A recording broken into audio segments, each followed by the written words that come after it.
안녕하십니까, 책돌입니다. 오늘 소개해드릴 책은 암의 완전 치유로 가는 길입니다. 저자는 선재광, 이혁재, 출판사는 전나무숲입니다. 저자 소개를 간단하게 하겠습니다. 선재광, 만성질환 전문 한의학 박사이다. 대한보고한의원 대표원장이다. 다음은 이혁재입니다. 이혁재, 양방향 협진으로 암 환자를 치료하는 리체 한방병원의 병원장이다. 그럼 바로 본문을 보도록 하겠습니다. 필자가 다른 질병이 아닌 암을 선택한 또 다른 중요한 이유가 있습니다. 그것은 바로 한의학이라는 우수한 의학이 있기 때문이죠. 한의학은 수천 년간 전통을 가지고 있으며 암을 충분히 이겨낼 수 있는 다양한 치료법을 보유하고 있습니다. 물론 임상을 통해 검증된 치료법들이죠. 한마디로 한의학 치료는 인체의 면역체계에 가장 적합한 치료법이며 인체 면역력과 자연 치유력을 살림으로써 질병을 낫게 하는 최고의 치료법입니다. 하지만 안타깝게도 한의학 치료에 여러 장점이 있음에도 여전히 많은 사람이 서양 의학에 의존해 암을 치료하고 있습니다. 서양 의학의 암 치료는 수술로 암세포를 잘라내고 약물로 죽이고 방사선 치료로 태워버리는 방법에 집중할 뿐이며 그로 인해 부작용이 생기면 그 부작용을 없애는 약물 쓰기를 반복하다가 할 수 있는 방법이 더 이상 없을 경우 그 나머지는 오롯이 환자의 몫으로 남겨집니다. 반면에 한의학은 암 치료에 접근하는 근본 개념부터 다릅니다. 암 환자의 자연 치유력과 면역력을 재설계함으로써 암을 치료할 뿐 아니라 암이 회복된 뒤에도 환자 스스로 건강을 온전히 챙길 수 있는 삶의 방식까지 체화하도록 돕습니다. 그 결과 암 치료 과정에서도 면역력이 강화되고 자연 치유력이 높아지며 암을 이기고 나면 그때부터 인생이 완전히 달라집니다. 과거에 좋지 않았던 생활 습관을 바로잡고 부정적이었던 마음을 비우고 자신이 살아있음에 감사하며 주변 사람과의 관계가 확연히 개선되어 진정한 삶을 살게 됩니다. 다음은 동의보감에서 말하는 암의 근본적인 원인에 대해서 살펴보도록 하겠습니다. 요동치는 감정이 암의 원인이 되는 칠정. 감정은 신체 건강에 미치는 영향이 매우 큽니다. 동의보감에서는 병의 근원은 하나이니 마음으로 생기지 않는 것이 없다라는 기록이 있으며 의학 입문에서는 마음이 고요하면 모든 병이 사라지고 마음이 요동치면 온갖 병이 생겨난다고 기록되어 있습니다. 많은 사람이 두려워하는 암이라는 질병도 마음에서 시작되는 경우가 많습니다. 자신이 겪고 있는 병의 원인을 추적할 때도 마음의 감정은 매우 중요합니다. 한의학에서는 병의 원인이 되는 마음 상태를 7가지로 분류하며 칠정이라고 합니다. 칠정은 누구나 살면서 겪게 되는 7가지 감정입니다. 다만 상황에 따라 칠정을 매우 격하게 겪는가 하면 회복 탄력성을 발휘해서 칠정을 이겨내는 사람도 있습니다. 필자는 칠정으로 유발된 암에 걸린 환자를 치료한 경험이 있습니다. 간암 수술을 한 지 얼마 안 된 부인이었습니다. 다행히 수술은 잘 됐지만 몇 개월 뒤에 암세포가 대장으로 전이가 되었습니다. 병원에서 다시 수술을 권했지만 그 부인은 더 이상 수술을 하고 싶지 않다며 병원을 뒤로하고 필자의 한의원을 찾아왔습니다. 그때까지만 해도 그 부인의 암이 칠정에 의한 것이라고는 예상하지 못했습니다. 그 부인은 스트레스가 무척 많았습니다. 젊어서 남편과 사별하고 이혼 후 재혼을 했는데 재혼한 남편이 금전 문제로 속을 썩여서 매일 스트레스의 연속이었죠. 그러던 중 만성 피로에 불면증까지 겹쳐 체중이 점점 빠져 병원에서 암 진단을 받은 것이었습니다. 필자는 칠정을 다스리는 침과 뜸 치료와 한약 치료를 병행했습니다. 수개월 후에 병원에 가서 암 검진을 받으니 놀랍게도 대장으로 전이되었던 암세포가 사라져 있었습니다. 그 후 부인은 운동을 열심히 하고 신앙생활로 마음을 다스리며 살았고 10년이 지난 후에도 별탈 없이 잘 살고 있다는 소식이 들렸습니다. 다음 요인은 노건입니다. 이것은 누적된 피로라고 하는데요. 건강한 사람도 하루 종일 열심히 일하고 나면 몸이 늘어지고 잠이 쏟아집니다. 어찌 보면 우리가 피로를 느끼는 것은 일과 체력을 잘 분배할 수 있도록 돕는 인체의 장치라고 볼 수 있습니다. 문제는 피로가 지속적으로 쌓이면 질병의 원인이 된다는 것이죠. 피로가 적당한 수준을 넘어 지나치게 피로하고 신체가 손상되면서 질병의 원인이 되는 것을 한의학에서는 노건이라고 합니다. 이로 인해 신체의 손상을 노건상이라고 합니다. 노건이 해소되지 않으면 결국 신체의 가장 약한 부위에서 암세포가 자라고 쌓이게 되는 것입니다. 노건의 한자를 풀이하면 힘을 지나치게 써서 몸이 권태롭다. 여기에서 권태는 움직이기 싫을 정도로 체력이 떨어진 상태를 말합니다. 노건을 현대적으로 해석하면 번아웃 증후군이라 할 수 있습니다. 번아웃 증후군 역시 일에 지나치게 몰두하다가 극심한 스트레스로 인해 한순간의 정신적, 육체적 무력감, 우울감 등을 느끼는 증상입니다. 노건은 과거에도 있었지만 현대에는 노건을 달고 사는 위험에 처해 있습니다. 과거에 비해 먹고 살기는 빠듯하고 극심한 경쟁에서 살아남기 위한 긴장, 그리고 자신이 가진 능력과 활용 가능한 시간보다 더 많이 일을 해야 되는 환경에 둘러싸여 있기 때문이죠. 게다가 어디를 가든 성과를 강제하는 분위기가 만연하다 보니 자신의 체력을 고려하지 않고 목표를 향해서 맹목적으로 달려가게 됩니다. 이렇게 일만 생각하며 무작정 달린 끝에 결국 체력도 마음도 방전되는 상태에 이르는 것이죠. 노건은 누구나 겪는 일, 별것 아닌 일로 생각하거나 하루 이틀 푹 쉬면 괜찮겠지라고 대수롭지 않게 여기는 사람들이 많습니다. 생활 습관이나 삶의 태도가 달라지지 않으면 노건은 풀리지 않습니다. 노건의 원인은 크게 두 가지로 정리할 수가 있습니다. 자신의 체력에 비해 지나치게 많은 일을 하는 것, 제때 제대로 된 식사를 하지 못하는 것입니다. 이 두 가지 요인은 서로 끌어당기는 특징이 있습니다. 체력에 비해 지나치게 많은 일을 한다는 것은 그만큼 육체적, 정신적인 노동에 많은 시간을 할애한다는 것입니다. 식사조차 여유롭게 할 수 없다는 것이죠. 이렇듯 제대로 된 식사를 하지 못하면 체력이 약해집니다. 그래서 몸은 더 크게 손상을 입습니다. 특히 패스트푸드로 끼니를 때우는 일이 반복되게 되면 영양 상태까지 나빠지는 최악의 악순환에 빠질 수가 있습니다. 노건이 지속되면 반드시 몸에 이상이 생깁니다. 노건을 풀고 노건상을 치료하려면 일상의 시간 배분과 일의 방식을 바꾸는 게 가장 이상적입니다. 하지만 작정하고 노력하지 않는 한 큰 변화를 주는 건 어렵습니다. 그렇다고 해서 노건을 방치하면 그 끝은 암이 될 수 있다는 사실을 꼭 기억해야 합니다. 다음은 대표적인 노건의 증상입니다.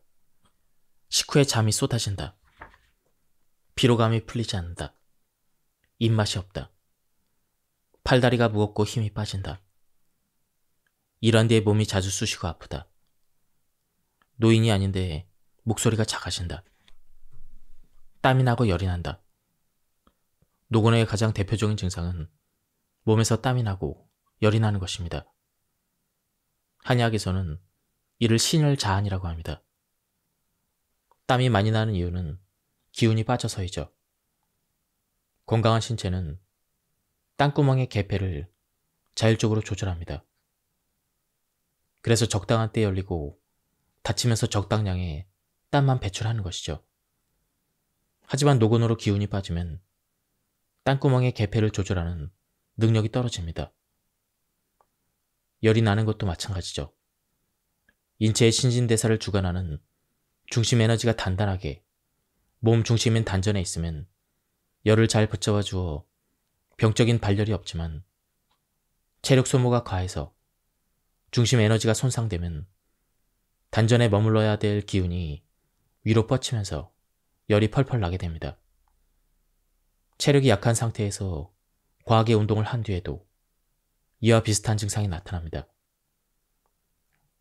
여기서 언급된 여러 증상들 중 절반 이상을 겪고 있다면 노곤이라고 판단하고 피로를 풀기 위해 생활 습관을 완전히 바꿔야 합니다. 노곤의 끝은 면역력이 약화이고 바람의 소인이 있다면 그 틈을 타서 암세포가 증식한다는 사실을 잊어서는 안 됩니다. 다음은 식적입니다.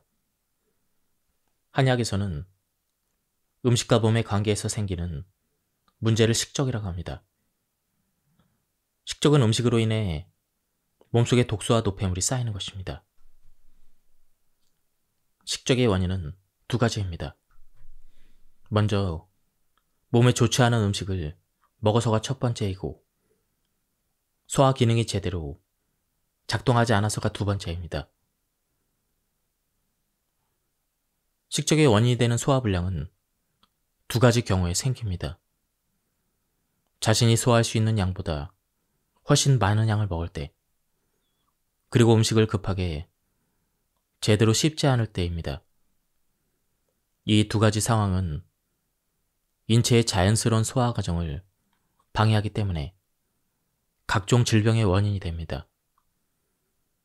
식적이 질병을 유발하는 기전을 보면 첫 번째는 몸의 다른 부위의 정상적인 신진대사를 방해하는 것입니다. 예를 들어 톱니바퀴를 생각해 봅시다.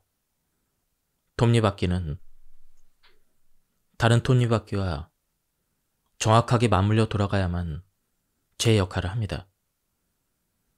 거대한 기계라도 작은 톱니 하나가 맞물리지 않으면 고장이 나는 것과 같은 원리입니다.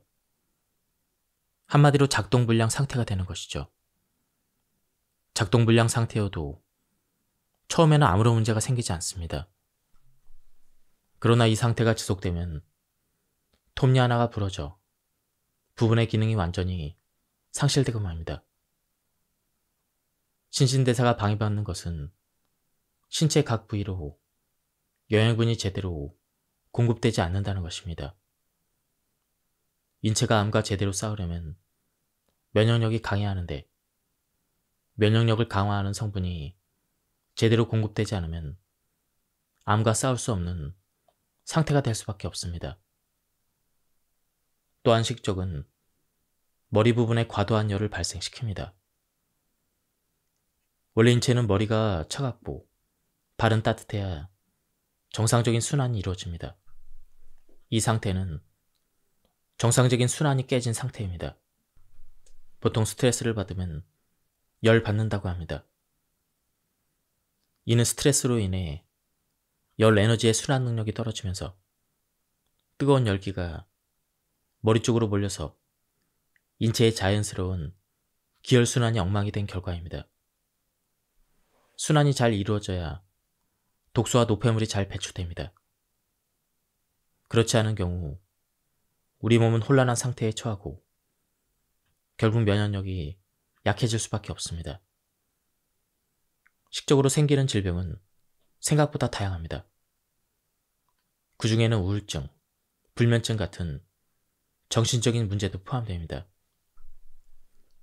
식적에서 한 가지 짚고 가야 될 점은 먹는 양과 씹는 횟수의 관계입니다. 식적의 원인이 되는 소화불량은 자신이 소화할 수 있는 양보다 훨씬 많이 먹거나 급하게 먹으면서 제대로 씹지 않고 삼킬 때 생깁니다. 사람마다 식사량이 달라서 그 양을 수치하기는 어렵지만 식사 후에 평소와 다르게 더부룩하고 답답하고 신물이 올라올 때는 자신의 적정 소화량을 초과한 것으로 봐야 합니다. 식사량이 적다고 해서 소화불량이 생기지 않는 것은 아닙니다. 소식을 하더라도 제대로 씹지 않으면 소화 기능이 제대로 작동하지 않습니다. 다음은 식적의 증상입니다. 명치 아랫부분에서 강한 통증을 느낀다. 식사 후에 속이 더부룩한 증상이 반복된다. 식사 후에 자기도 모르게 눕고 싶어진다. 몸이 푸석푸석 잘 붓고 소변을 자주 본다. 유난히 복부 비만이 심하거나 체중 증가가 빨라진다. 자주 체한다. 이 모든 것의 근본 원인은 과식도 있겠지만 급하게 먹는 습관입니다. 음식을 충분히 씹지 않고 삼키는 습관이 근본 원인인 셈이죠. 다음 요인은 박노입니다. 과도한 성행위로 인한 피로이죠. 성행위는 매우 자극적인 활동으로 인간은 이에 대해서 끊임없이 유혹을 느낍니다. 몸이 안 좋아 누워 지내는 경우가 아닌 이상 성행위에 대한 관심이 생길 수밖에 없습니다. 서양 의학에서는 성행위를 건강과 연관지어서 권장하는 분위기입니다. 하지만 한의학적으로 보면 성행위와 그로 인해 방출되는 정액은 결코 가볍게 손실되거나 낭비할 수 있는 게 아닙니다. 정액은 생명의 본질적인 요소에 관여하는 매우 중요한 물질이며 인체의 소중한 장기와 생명력을 품은 물질입니다. 따라서 한의학적인 관점에서 잦은 성행위는 몸의 귀중한 자원을 낭비하고 고갈시키며 생명을 서서히 갉아먹는 행위인 셈입니다. 특히 자신의 체력에 비해 지나치게 자주 성행위를 할 때 정력을 많이 소모되고 그럴 경우 병의 원인인 박노가 발생합니다. 성행위를 자주 하면 진액이 쉽게 고갈되고 그 결과 체력이 현저하게 떨어집니다. 더구나 애초부터 체력이 그리 강하지 않은 사람, 식사를 충분하게 하지 않아 에너지가 떨어진 사람은 성행위를 통해 더 많은 진액이 고갈됩니다. 이러한 상태에서 세포들은 굶주리고 특히 면역력은 극도로 저하됩니다. 성행위에 술이 더해질 경우, 즉 술을 마신 뒤에 성행위를 하면 체력과 에너지를 더 많이 소모합니다. 이런 일이 반복되면 결국 체력과 에너지가 바닥나는 박노에 이르게 됩니다. 물론 20대, 30대에는 그 영향이 직접적으로 나타나지 않을 수가 있습니다. 신진대사가 활발하고 체력 조건이 비교적 양호하기 때문이죠. 문제는 50대가 넘어서 생깁니다. 다음은 박노의 대표적인 증상입니다. 잘 먹어도 살이 찌지 않는다. 잠을 잘 때 땀을 흘리는 경우가 많고 아침에도 몸이 개운하지 않다. 성행위 후에도 자신도 모르게 잠이 들거나 유난히 피로하다. 더위도 추위도 유난히 많이 탄다. 밤마다 발에서 뜨거운 열이 난다. 갈증을 자주 느끼고 찬물을 좋아한다. 허리가 은근히 지속적으로 아프다. 대변에 수분이 없어 배출이 잘 되지 않는다. 소변의 색깔이 진하다. 다음은 담음입니다. 담음은 신진대사가 무너져 생리작용이 정체된 상태입니다. 가장 큰 특징은 체내 독소와 노폐물이 많이 쌓여있다는 점이죠. 우리가 먹은 음식은 소화되어 영양분으로 흡수되고 다양한 활동의 에너지로 쓰인 뒤 남은 것은 배설되도록 시스템화되어 있습니다. 이 과정이 순조롭게 이루어지면 건강한 몸을 유지할 수가 있습니다. 그런데 칠정, 노권, 식적, 박노로 인해 이 과정이 무너지면 담음이 생깁니다. 신진대사가 무너지면서 체내에 쌓이는 독소와 노폐물은 주로 액체 형태입니다. 우리 몸속에는 혈액과 소화액, 림프액 등 다양한 체액이 순환하며 전반적으로 수분이 막힘없이 흘러야 체액도 원활하게 순환합니다. 하지만 여러 이유로 체내에 독소와 노폐물이 쌓이고 수분의 순환에 문제가 생기면 체액이 끈적끈적해지면서 원활하게 순환하지 못합니다. 그리고 몸속에 쌓인 독소와 노폐물은 위장 등에 정체되어 각종 장기의 기능을 현저히 떨어뜨립니다. 당뇨병의 원인과 암의 원인은 생체적으로 같습니다. 요동치는 감정으로 인한 칠정, 나쁜 식습관으로 인한 식적, 누적된 피로로 인한 노권, 몸속의 노폐물과 그리고 노폐물이 쌓임으로 인해 담음과 어혈로 인한 혈당이 오르면 만성염증이 생기고 망성염증은 암의 씨앗이 됩니다. 암은 고혈당일 때 더 큰 힘을 발휘하기 때문입니다. 따라서 암 환자는 고혈당을 조심하고 당뇨병 환자는 암에 걸리지 않도록 특히 주의해야 합니다. 평소에 당뇨병이 없던 사람도 암 진단을 받고 치료하다 보면 당뇨병의 위험이 증가할 수가 있습니다.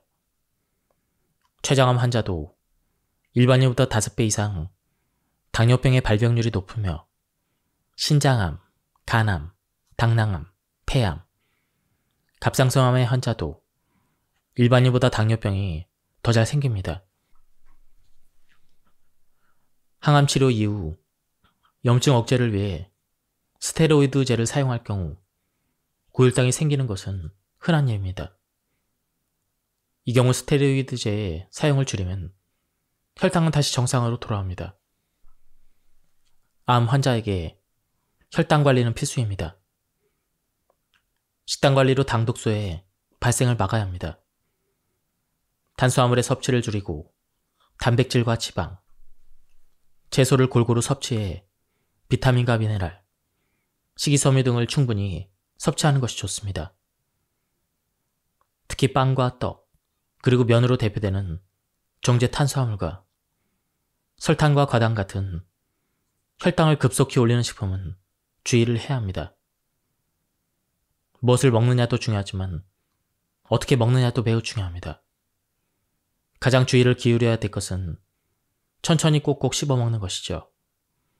천천히 꼭꼭 씹어서 먹게 되면 과식을 피할 수 있고 혈당도 천천히 오르기 때문에 혈당 스파이크로부터 오는 혈관 손상은 물론 인슐린 저항성도 예방할 수가 있습니다. 당 독소를 철저히 피하는 것도 매우 중요합니다. 당 독소는 체중 당화 산물을 의미합니다. 당 독소가 많은 음식은 치킨, 불고기, 삼겹살, 숯불구이 등 고열에 익힌 식품입니다. 조리 과정에서 당 독소가 몇십 배에서 몇백 배까지 증가하기 때문입니다.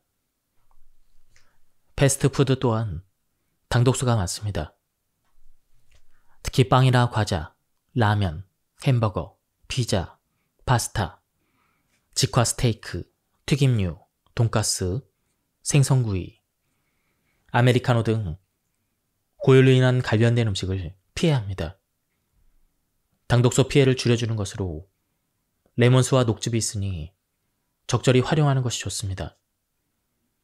과식을 피하고 천천히 꼭꼭 씹어먹는 습관도 매우 중요합니다. 천천히 꼭꼭 씹어먹으면 식적의 원인을 예방할 수가 있습니다. 또한 충분한 치매 분비로 활성산소의 양을 줄일 수 있으며 음식의 독성도 완화할 수가 있습니다.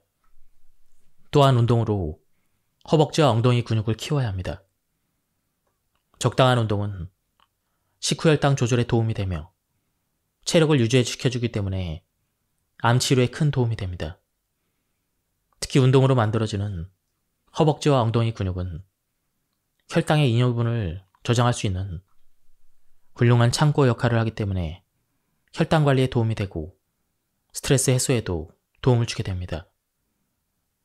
특히 야외에서 햇볕을 쬐며 걷기 운동을 꾸준하게 하면 우울증 감소에 도움이 되는 세로토닌의 분비량이 늘고 적절한 피로감으로 숙면을 유도해서 심리적으로도 안정이 됩니다.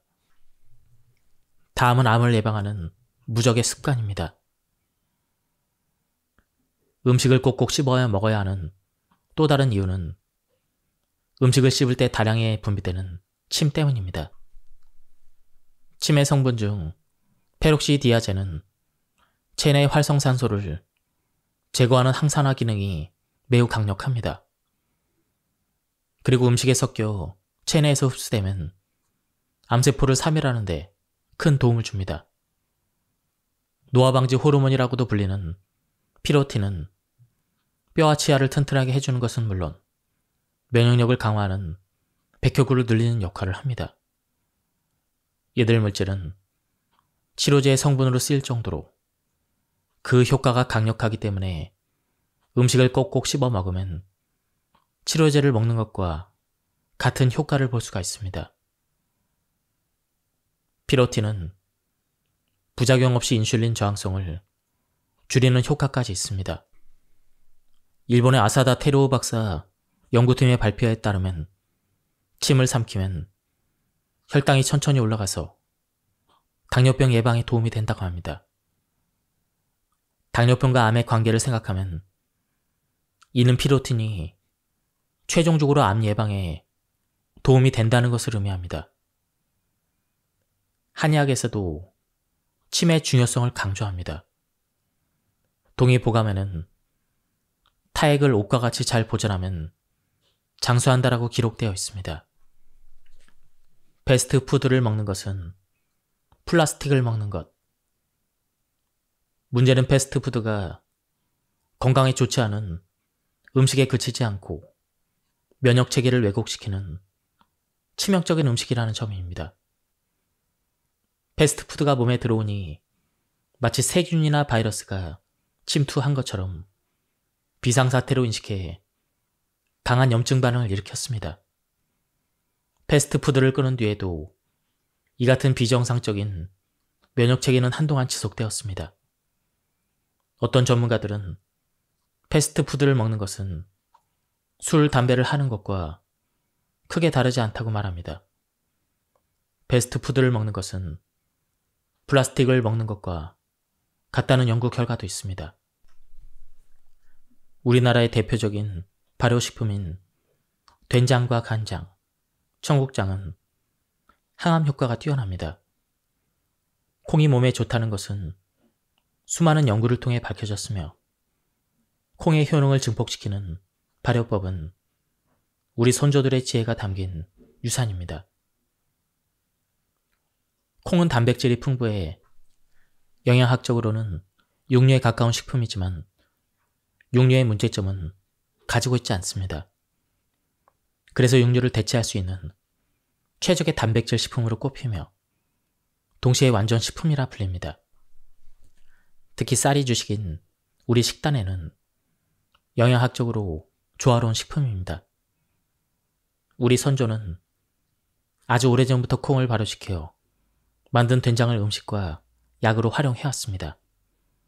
동의보감에는 된장은 생선과 고기에 독을 지우고 열상과 화독을 다스리며 모든 약독을 제거한다라고 기록이 돼 있으며 본초 강목에는 된장을 이용한 무려 43개의 처방이 등록되어 있습니다. 또한 된장은 염증을 줄이고 면역력을 강화하고 그 결과 심혈관계의 질환을 예방하거나 위험성을 줄여주는 것으로 알려져 있습니다. 된장은 묵힐수록 항암 효과가 늘어납니다. 2년 묵힌 된장은 3개월 묵힌 된장에 비해 무려 3배가 넘게 암세포의 확산을 막아냈을 정도였습니다. 다만 세월에 비해서 항암작용이 계속 늘어나는 것은 아닙니다. 대체로 5년 정도 묵힌 된장의 항암 효과가 가장 좋았으며 된장찌개에 식이섬유가 풍부한 당근과 호박, 버섯 등을 넣으면 그 효과가 더욱 높아지는 것으로 나타났습니다. 콩으로 만든 메주를 소금물에 발효시켜서 그렇게 만드는 간장 역시 항암 효과가 뛰어났습니다. 간장은 음식에 간을 맞추는 용도로 주로 쓰이는 덕분에 거의 몇 끼를 먹는 셈이죠. 동의보감에는 간장이 위장병, 변비, 어혈을 치료한다고 되어 있습니다. 여기서 주목해야 될 것은 어혈 치료 효과입니다.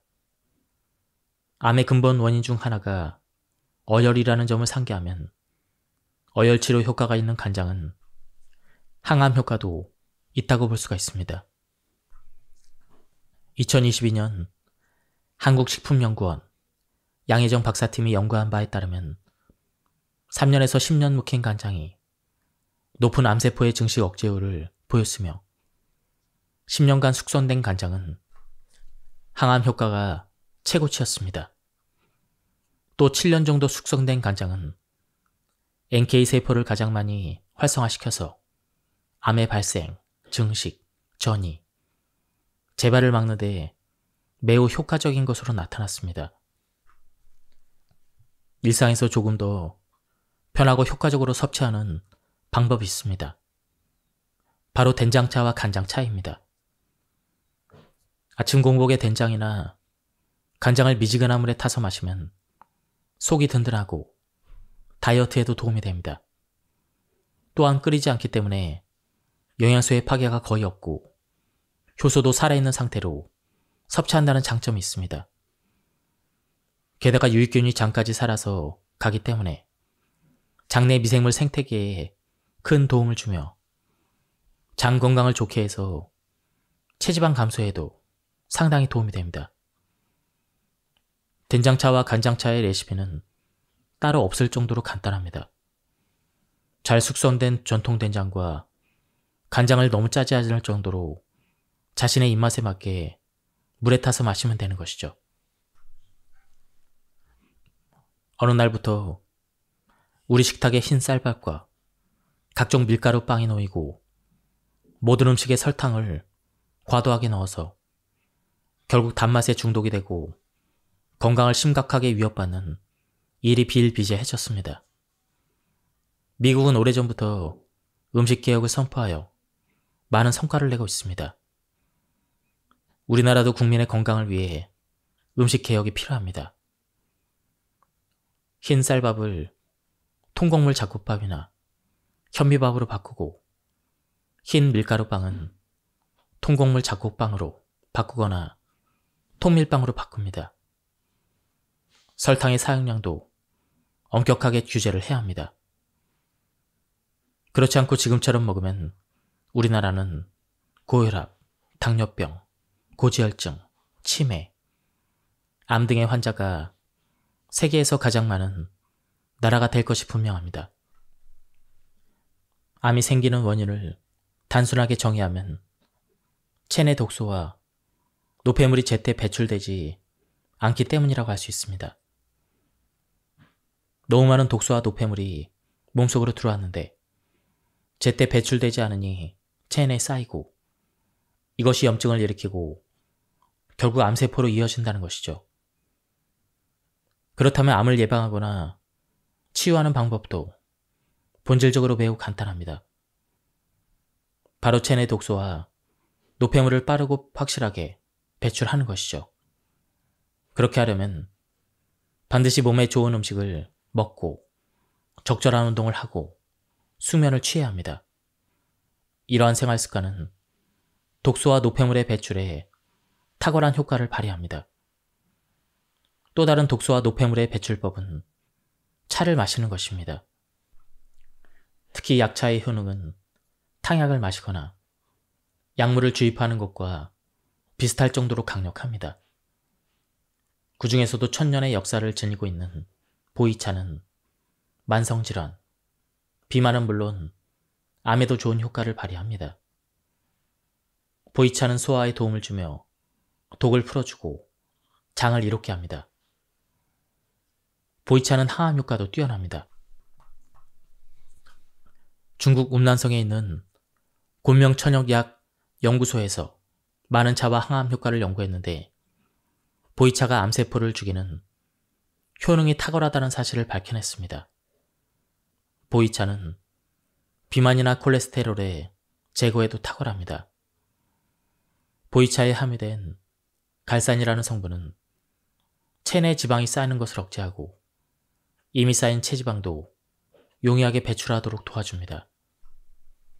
몸에 좋다는 이유로 녹차를 마시는 사람이 많습니다. 녹차에는 몸에 이로운 성분이 있지만 성질이 차서 위장에 부담을 줄 수가 있습니다.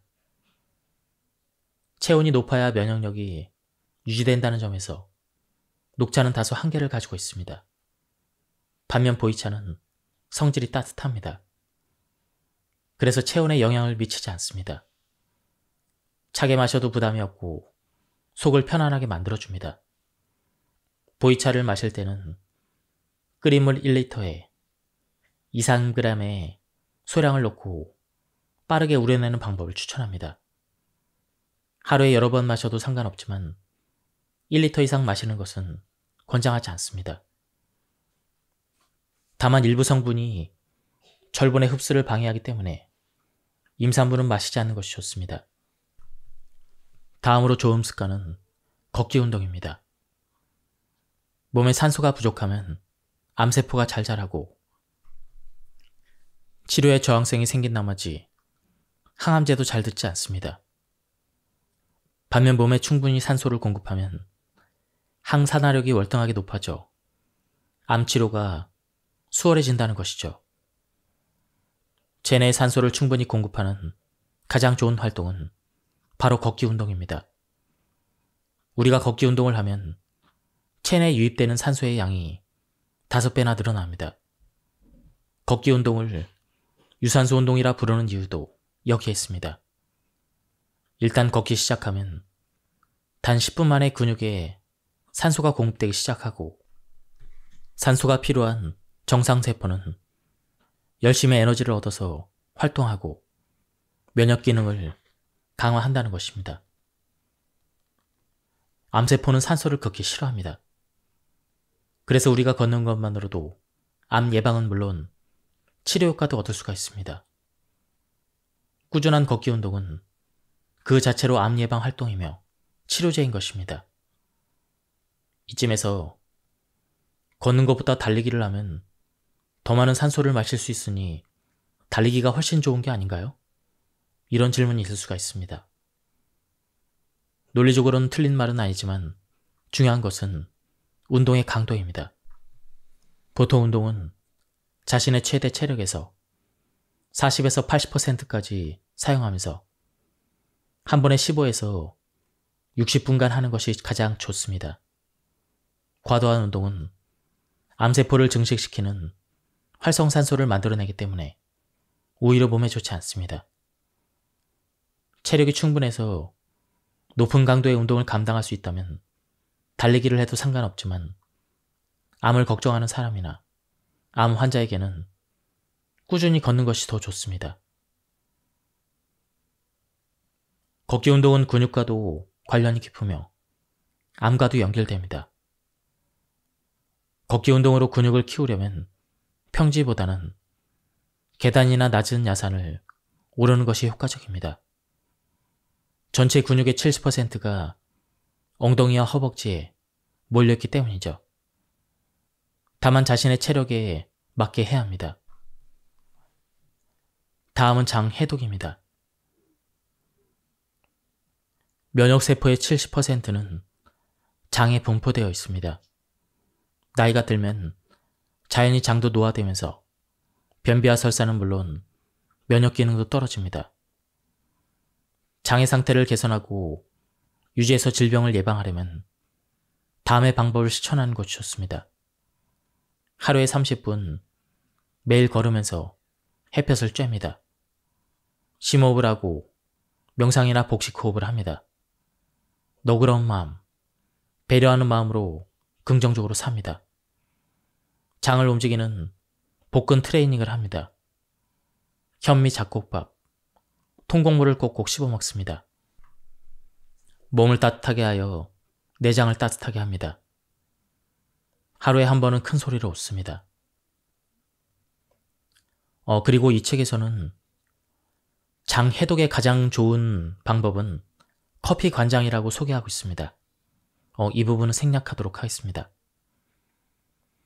예, 제가 발췌 요약해서 설명을 해드렸습니다. 맥락이 많이 끊겼는데요. 한번 책을 구해서 읽어보실 것을 추천드립니다. 여기서 리뷰를 마치도록 하겠습니다. 감사합니다. 안녕하십니까, 책돌입니다.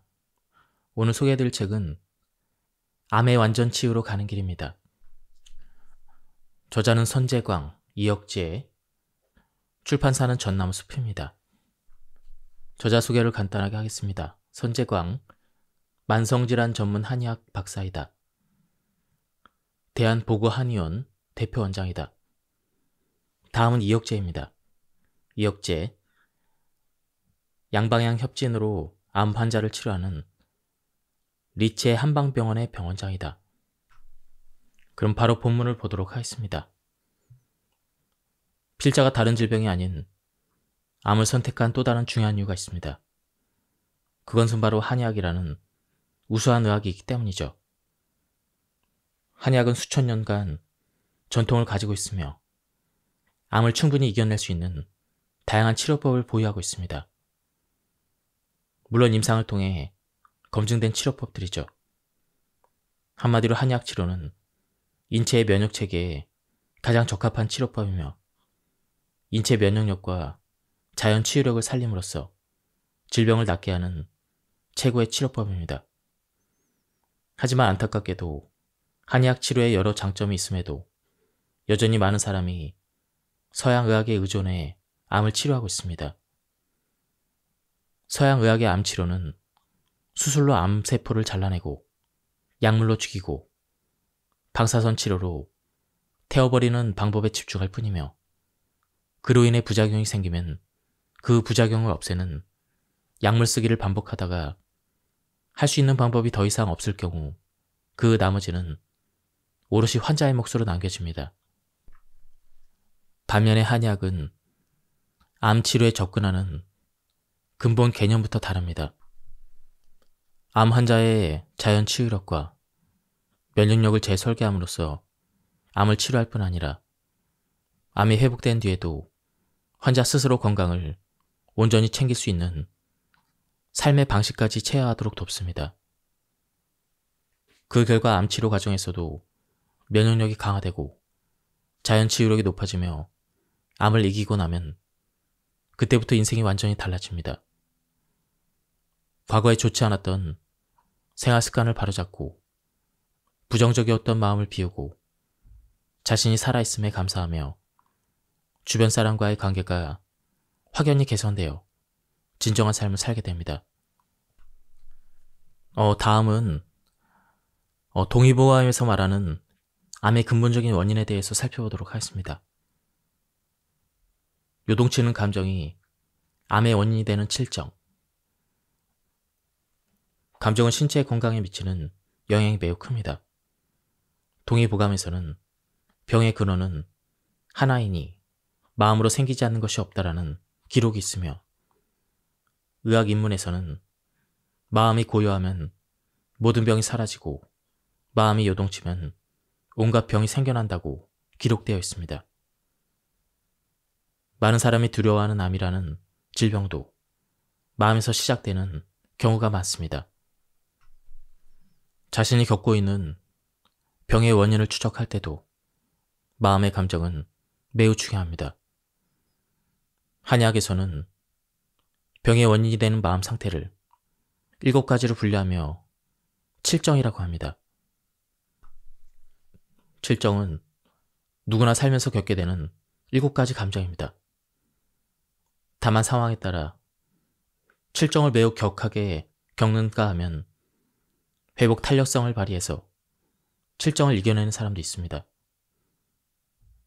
필자는 칠정으로 유발된 암에 걸린 환자를 치료한 경험이 있습니다. 간암 수술을 한 지 얼마 안 된 부인이었습니다. 다행히 수술은 잘 됐지만 몇 개월 뒤에 암세포가 대장으로 전이가 되었습니다. 병원에서 다시 수술을 권했지만 그 부인은 더 이상 수술을 하고 싶지 않다며 병원을 뒤로하고 필자의 한의원을 찾아왔습니다. 그때까지만 해도 그 부인의 암이 칠정에 의한 것이라고는 예상하지 못했습니다. 그 부인은 스트레스가 무척 많았습니다. 젊어서 남편과 사별하고 이혼 후 재혼을 했는데 재혼한 남편이 금전 문제로 속을 썩여서 매일 스트레스의 연속이었죠. 그러던 중 만성 피로에 불면증까지 겹쳐 체중이 점점 빠져 병원에서 암 진단을 받은 것이었습니다.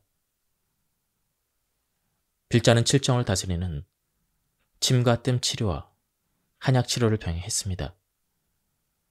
수개월 후에 병원에 가서 암 검진을 받으니 놀랍게도 대장으로 전이되었던 암세포가 사라져 있었습니다.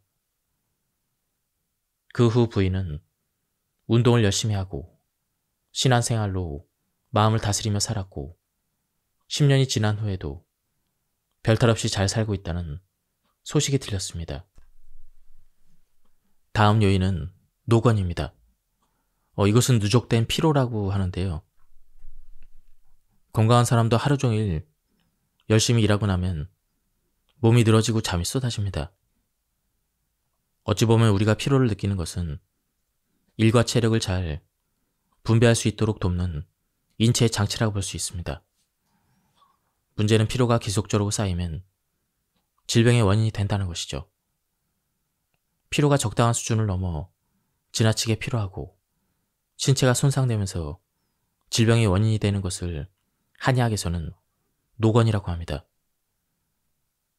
이로 인해 신체의 손상을 노건상이라고 합니다. 노건이 해소되지 않으면 결국 신체의 가장 약한 부위에서 암세포가 자라고 쌓이게 되는 것입니다. 노건의 한자를 풀이하면 힘을 지나치게 써서 몸이 권태롭다. 여기에서 권태는 움직이기 싫을 정도로 체력이 떨어진 상태를 말합니다. 노건을 현대적으로 해석하면 번아웃 증후군이라 할 수 있습니다. 번아웃 증후군 역시 일에 지나치게 몰두하다가 극심한 스트레스로 인해 한순간의 정신적, 육체적 무력감, 우울감 등을 느끼는 증상입니다. 노건은 과거에도 있었지만 현대에는 노건을 달고 사는 위험에 처해 있습니다.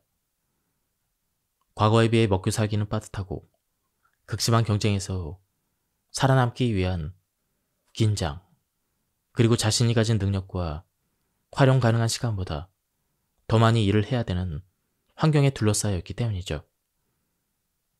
게다가 어디를 가든 성과를 강제하는 분위기가 만연하다 보니 자신의 체력을 고려하지 않고 목표를 향해서 맹목적으로 달려가게 됩니다.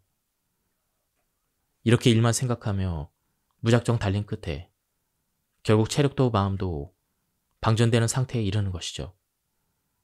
노건은 누구나 겪는 일, 별것 아닌 일로 생각하거나 하루 이틀 푹 쉬면 괜찮겠지라고 대수롭지 않게 여기는 사람들이 많습니다. 생활 습관이나 삶의 태도가 달라지지 않으면 노건은 풀리지 않습니다. 노건의 원인은 크게 두 가지로 정리할 수가 있습니다. 자신의 체력에 비해 지나치게 많은 일을 하는 것, 제때 제대로 된 식사를 하지 못하는 것입니다.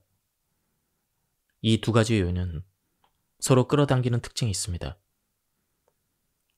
체력에 비해 지나치게 많은 일을 한다는 것은 그만큼 육체적, 정신적인 노동에 많은 시간을 할애한다는 것입니다. 식사조차 여유롭게 할 수 없다는 것이죠. 이렇듯 제대로 된 식사를 하지 못하면 체력이 약해집니다. 그래서 몸은 더 크게 손상을 입습니다. 특히 패스트푸드로 끼니를 때우는 일이 반복되게 되면 영양 상태까지 나빠지는 최악의 악순환에 빠질 수가 있습니다. 노건이 지속되면 반드시 몸에 이상이 생깁니다. 노건을 풀고 노건상을 치료하려면 일상의 시간 배분과 일의 방식을 바꾸는 게 가장 이상적입니다. 하지만 작정하고 노력하지 않는 한 큰 변화를 주는 건 어렵습니다. 그렇다고 해서 노곤을 방치하면 그 끝은 암이 될 수 있다는 사실을 꼭 기억해야 합니다. 다음은 대표적인 노곤의 증상입니다. 식후에 잠이 쏟아진다. 피로감이 풀리지 않는다. 입맛이 없다. 팔다리가 무겁고 힘이 빠진다. 일한 뒤에 몸이 자주 쑤시고 아프다. 노인이 아닌데 목소리가 작아진다. 땀이 나고 열이 난다. 노곤의 가장 대표적인 증상은 몸에서 땀이 나고 열이 나는 것입니다. 한의학에서는 이를 신혈자한이라고 합니다. 땀이 많이 나는 이유는 기운이 빠져서이죠. 건강한 신체는 땀구멍의 개폐를 자율적으로 조절합니다. 그래서 적당한 때에 열리고 닫히면서 적당량의 땀만 배출하는 것이죠. 하지만 노곤으로 기운이 빠지면 땀구멍의 개폐를 조절하는 능력이 떨어집니다. 열이 나는 것도 마찬가지죠.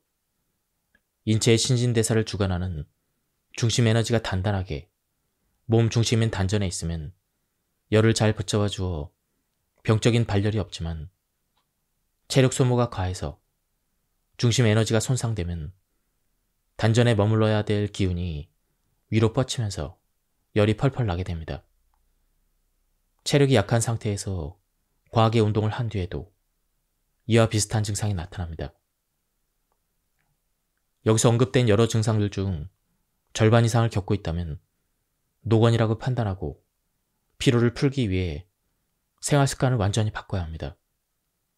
노곤의 끝은 면역력이 약화이고 바람의 소인이 있다면 그 틈을 타서 암세포가 증식한다는 사실을 잊어서는 안 됩니다.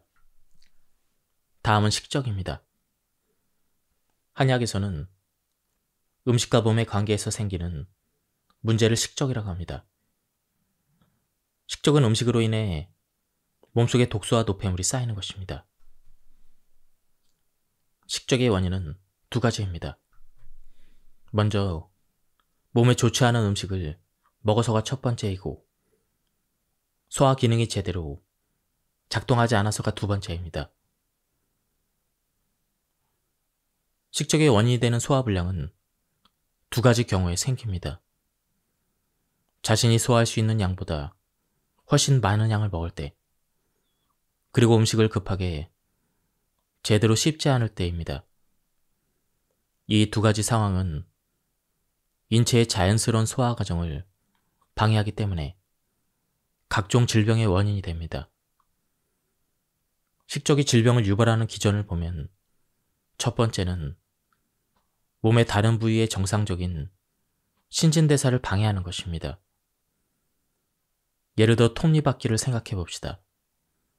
톱니바퀴는 다른 톱니바퀴와 정확하게 맞물려 돌아가야만 제 역할을 합니다.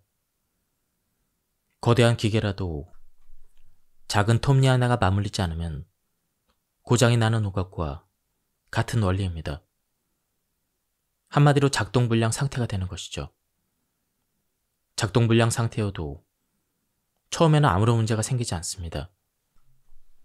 그러나 이 상태가 지속되면 톱니 하나가 부러져 부분의 기능이 완전히 상실되고 맙니다. 신진대사가 방해받는 것은 신체 각 부위로 영양분이 제대로 공급되지 않는다는 것입니다.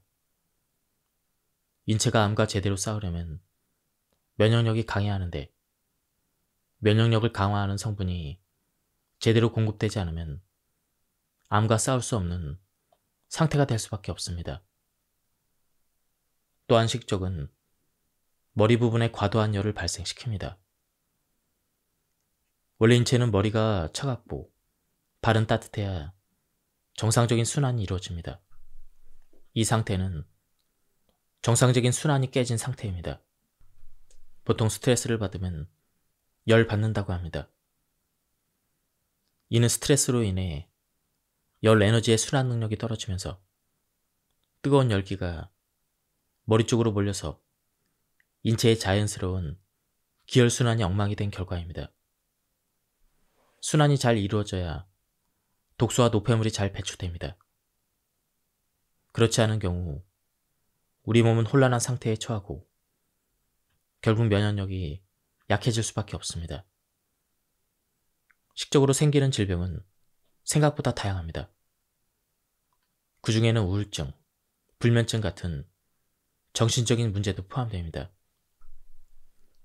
식적에서 한 가지 짚고 가야 될 점은 먹는 양과 씹는 횟수의 관계입니다. 식적의 원인이 되는 소화불량은 자신이 소화할 수 있는 양보다 훨씬 많이 먹거나 급하게 먹으면서 제대로 씹지 않고 삼킬 때 생깁니다. 사람마다 식사량이 달라서 그 양을 수치하기는 어렵지만 식사 후에 평소와 다르게 더부룩하고 답답하고 신물이 올라올 때는 자신의 적정 소화량을 초과한 것으로 봐야 합니다. 식사량이 적다고 해서 소화불량이 생기지 않는 것은 아닙니다. 소식을 하더라도 제대로 씹지 않으면 소화 기능이 제대로 작동하지 않습니다. 다음은 식적의 증상입니다. 명치 아랫부분에서 강한 통증을 느낀다. 식사 후에 속이 더부룩한 증상이 반복된다. 식사 후에 자기도 모르게 눕고 싶어진다. 몸이 푸석푸석 잘 붓고 소변을 자주 본다. 유난히 복부 비만이 심하거나 체중 증가가 빨라진다. 자주 체한다. 이 모든 것의 근본 원인은 과식도 있겠지만 급하게 먹는 습관입니다. 음식을 충분히 씹지 않고 삼키는 습관이 근본 원인인 셈이죠. 다음 요인은 박노입니다.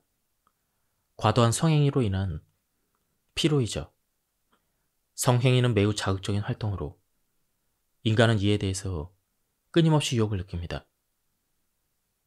몸이 안 좋아 누워 지내는 경우가 아닌 이상 성행위에 대한 관심이 생길 수밖에 없습니다. 서양 의학에서는 성행위를 건강과 연관지어서 권장하는 분위기입니다. 하지만 한의학적으로 보면 성행위와 그로 인해 방출되는 정액은 결코 가볍게 손실되거나 낭비할 수 있는 게 아닙니다. 정액은 생명의 본질적인 요소에 관여하는 매우 중요한 물질이며 인체의 소중한 장기와 생명력을 품은 물질입니다. 따라서 한의학적인 관점에서 잦은 성행위는 몸의 귀중한 자원을 낭비하고 고갈시키며 생명을 서서히 갉아먹는 행위인 셈입니다. 특히 자신의 체력에 비해 지나치게 자주 성행위를 할 때 정력을 많이 소모되고 그럴 경우 병의 원인인 박노가 발생합니다. 성행위를 자주 하면 진액이 쉽게 고갈되고 그 결과 체력이 현저하게 떨어집니다. 더구나 애초부터 체력이 그리 강하지 않은 사람, 식사를 충분하게 하지 않아 에너지가 떨어진 사람은 성행위를 통해 더 많은 진액이 고갈됩니다. 이러한 상태에서 세포들은 굶주리고 특히 면역력은 극도로 저하됩니다. 성행위에 술이 더해질 경우, 즉 술을 마신 뒤에 성행위를 하면 체력과 에너지를 더 많이 소모합니다. 이런 일이 반복되면 결국 체력과 에너지가 바닥나는 박노에 이르게 됩니다. 물론 20대, 30대에는 그 영향이 직접적으로 나타나지 않을 수가 있습니다. 신진대사가 활발하고 체력 조건이 비교적 양호하기 때문이죠. 문제는 50대가 넘어서 생깁니다. 다음은 박노의 대표적인 증상입니다. 잘 먹어도 살이 찌지 않는다. 잠을 잘 때 땀을 흘리는 경우가 많고 아침에도 몸이 개운하지 않다. 성행위 후에도 자신도 모르게 잠이 들거나 유난히 피로하다. 더위도 추위도 유난히 많이 탄다. 밤마다 발에서 뜨거운 열이 난다. 갈증을 자주 느끼고 찬물을 좋아한다. 허리가 은근히 지속적으로 아프다. 대변에 수분이 없어 배출이 잘 되지 않는다. 소변의 색깔이 진하다. 다음은 담음입니다. 담음은 신진대사가 무너져 생리작용이 정체된 상태입니다. 가장 큰 특징은 체내 독소와 노폐물이 많이 쌓여있다는 점이죠. 우리가 먹은 음식은 소화되어 영양분으로 흡수되고 다양한 활동의 에너지로 쓰인 뒤 남은 것은 배설되도록 시스템화되어 있습니다. 이 과정이 순조롭게 이루어지면 건강한 몸을 유지할 수가 있습니다. 그런데 칠적, 노권, 식적, 박노로 인해 이 과정이 무너지면 담음이 생깁니다. 신진대사가 무너지면서 체내에 쌓이는 독소와 노폐물은 주로 액체 형태입니다. 우리 몸속에는 혈액과 소화액, 림프액 등 다양한 체액이 순환하며 전반적으로 수분이 막힘없이 흘러야 체액도 원활하게 순환합니다. 하지만 여러 이유로 체내에 독소와 노폐물이 쌓이고 수분의 순환에 문제가 생기면 체액이 끈적끈적해지면서 원활하게 순환하지 못합니다. 그리고 몸속에 쌓인 독소와 노폐물은 위장 등에 정체되어 각종 장기의 기능을 현저히 떨어뜨립니다. 당뇨병의 원인과 암의 원인은 생체적으로 같습니다. 요동치는 감정으로 인한 칠정, 나쁜 식습관으로 인한 식적, 누적된 피로로 인한 노권, 몸속의 노폐물과 그리고 노폐물이 쌓임으로 인해 담음과 어혈로 인한 혈당이 오르면 만성염증이 생기고 망성염증은 암의 씨앗이 됩니다. 암은 고혈당일 때 더 큰 힘을 발휘하기 때문입니다. 따라서 암 환자는 고혈당을 조심하고 당뇨병 환자는 암에 걸리지 않도록 특히 주의해야 합니다. 평소에 당뇨병이 없던 사람도 암 진단을 받고 치료하다 보면 당뇨병의 위험이 증가할 수가 있습니다. 췌장암 환자도 일반인보다 5배 이상 당뇨병의 발병률이 높으며 신장암, 간암, 당낭암, 폐암, 갑상선암의 환자도 일반인보다 당뇨병이 더 잘 생깁니다. 항암 치료 이후 염증 억제를 위해 스테로이드제를 사용할 경우 고혈당이 생기는 것은 흔한 일입니다. 이 경우 스테로이드제의 사용을 줄이면 혈당은 다시 정상으로 돌아옵니다. 암 환자에게 혈당 관리는 필수입니다. 식단 관리로 당 독소의 발생을 막아야 합니다.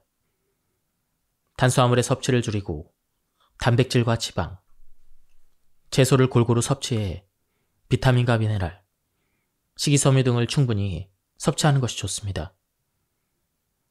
특히 빵과 떡, 그리고 면으로 대표되는 정제 탄수화물과 설탕과 과당 같은 혈당을 급속히 올리는 식품은 주의를 해야 합니다.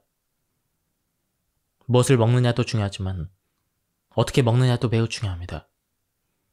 가장 주의를 기울여야 될 것은 천천히 꼭꼭 씹어 먹는 것이죠.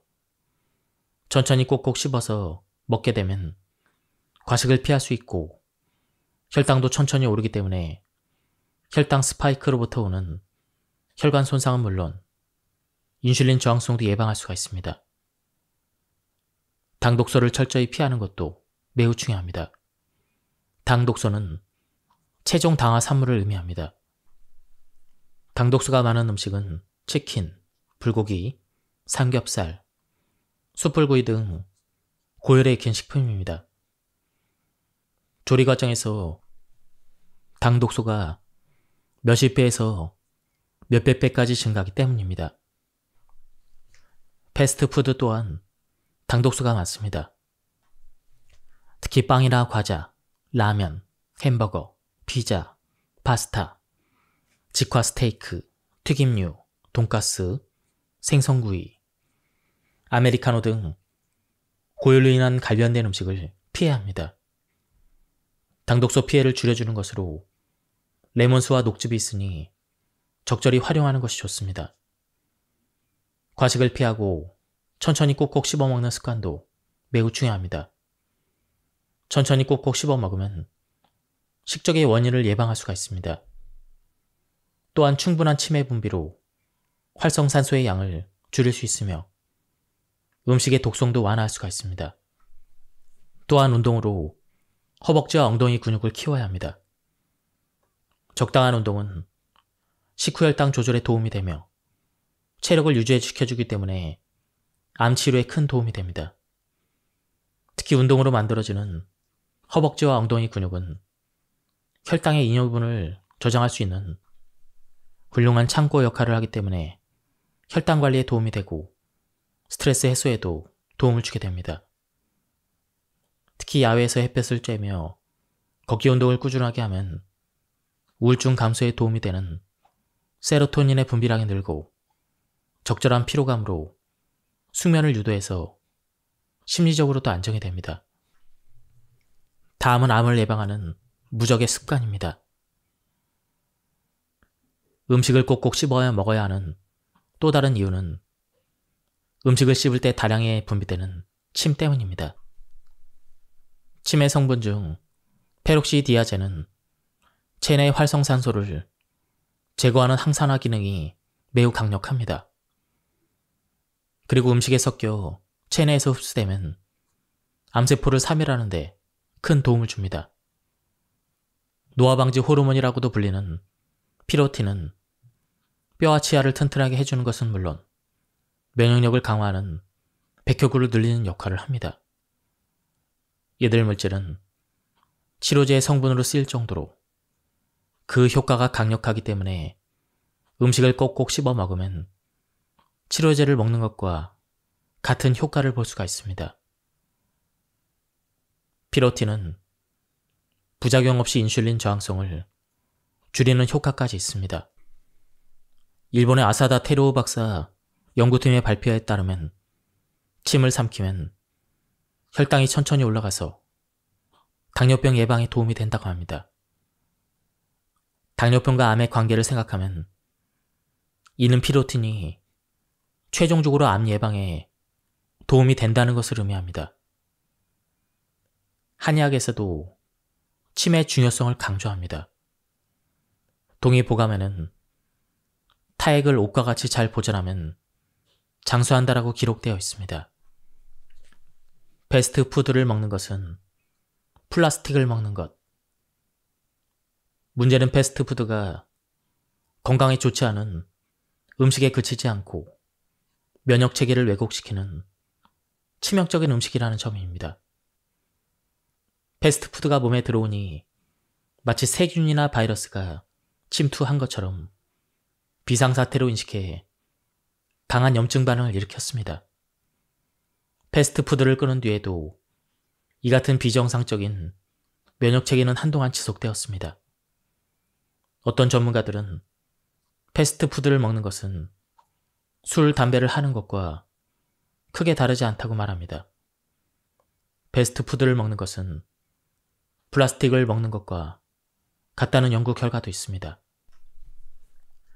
우리나라의 대표적인 발효식품인 된장과 간장, 청국장은 항암 효과가 뛰어납니다.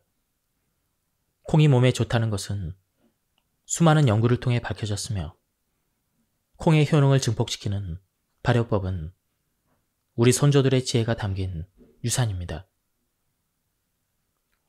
콩은 단백질이 풍부해 영양학적으로는 육류에 가까운 식품이지만 육류의 문제점은 가지고 있지 않습니다. 그래서 육류를 대체할 수 있는 최적의 단백질 식품으로 꼽히며 동시에 완전 식품이라 불립니다. 특히 쌀이 주식인 우리 식단에는 영양학적으로 조화로운 식품입니다. 우리 선조는 아주 오래전부터 콩을 발효시켜 만든 된장을 음식과 약으로 활용해왔습니다. 동의보감에는 된장은 생선과 고기에 독을 지우고 열상과 화독을 다스리며 모든 약독을 제거한다라고 기록이 되어 있으며 본초 강목에는 된장을 이용한 무려 43개의 처방이 등록되어 있습니다. 또한 된장은 염증을 줄이고 면역력을 강화하고 그 결과 심혈관계의 질환을 예방하거나 위험성을 줄여주는 것으로 알려져 있습니다. 된장은 묵힐수록 항암 효과가 늘어납니다. 2년 묵힌 된장은 3개월 묵힌 된장에 비해 무려 3배가 넘게 암세포의 확산을 막아냈을 정도였습니다. 다만 세월에 비해서 항암작용이 계속 늘어나는 것은 아닙니다. 대체로 5년 정도 묵힌 된장의 항암 효과가 가장 좋았으며 된장찌개에 식이섬유가 풍부한 당근과 호박, 버섯 등을 넣으면 그 효과가 더욱 높아지는 것으로 나타났습니다. 콩으로 만든 메주를 소금물에 발효시켜서 그렇게 만드는 간장 역시 항암 효과가 뛰어났습니다. 간장은 음식에 간을 맞추는 용도로 주로 쓰이는 덕분에 거의 몇 끼를 먹는 셈이죠. 동의보감에는 간장이 위장병, 변비, 어혈을 치료한다고 되어 있습니다. 여기서 주목해야 될 것은 어혈 치료 효과입니다. 암의 근본 원인 중 하나가 어혈이라는 점을 상기하면 어혈 치료 효과가 있는 간장은 항암 효과도 있다고 볼 수가 있습니다. 2022년 한국식품연구원 양혜정 박사팀이 연구한 바에 따르면 3년에서 10년 묵힌 간장이 높은 암세포의 증식 억제율을 보였으며 10년간 숙성된 간장은 항암 효과가 최고치였습니다. 또 7년 정도 숙성된 간장은 NK세포를 가장 많이 활성화시켜서 암의 발생, 증식, 전이, 재발을 막는 데 매우 효과적인 것으로 나타났습니다. 일상에서 조금 더 편하고 효과적으로 섭취하는 방법이 있습니다. 바로 된장차와 간장 차이입니다. 아침 공복에 된장이나 간장을 미지근한 물에 타서 마시면 속이 든든하고 다이어트에도 도움이 됩니다. 또한 끓이지 않기 때문에 영양소의 파괴가 거의 없고 효소도 살아있는 상태로 섭취한다는 장점이 있습니다. 게다가 유익균이 장까지 살아서 가기 때문에 장내 미생물 생태계에 큰 도움을 주며 장 건강을 좋게 해서 체지방 감소에도 상당히 도움이 됩니다. 된장차와 간장차의 레시피는 따로 없을 정도로 간단합니다. 잘 숙성된 전통 된장과 간장을 너무 짜지 않을 정도로 자신의 입맛에 맞게 물에 타서 마시면 되는 것이죠. 어느 날부터 우리 식탁에 흰 쌀밥과 각종 밀가루 빵이 놓이고 모든 음식에 설탕을 과도하게 넣어서 결국 단맛에 중독이 되고 건강을 심각하게 위협받는 일이 비일비재해졌습니다. 미국은 오래전부터 음식 개혁을 선포하여 많은 성과를 내고 있습니다. 우리나라도 국민의 건강을 위해 음식 개혁이 필요합니다. 흰 쌀밥을 통곡물 잡곡밥이나 현미밥으로 바꾸고 흰 밀가루빵은 통곡물 잡곡빵으로 바꾸거나 통밀빵으로 바꿉니다. 설탕의 사용량도 엄격하게 규제를 해야 합니다. 그렇지 않고 지금처럼 먹으면 우리나라는 고혈압, 당뇨병, 고지혈증, 치매, 암 등의 환자가 세계에서 가장 많은 나라가 될 것이 분명합니다. 암이 생기는 원인을 단순하게 정의하면 체내 독소와 노폐물이 제때 배출되지 않기 때문이라고 할 수 있습니다.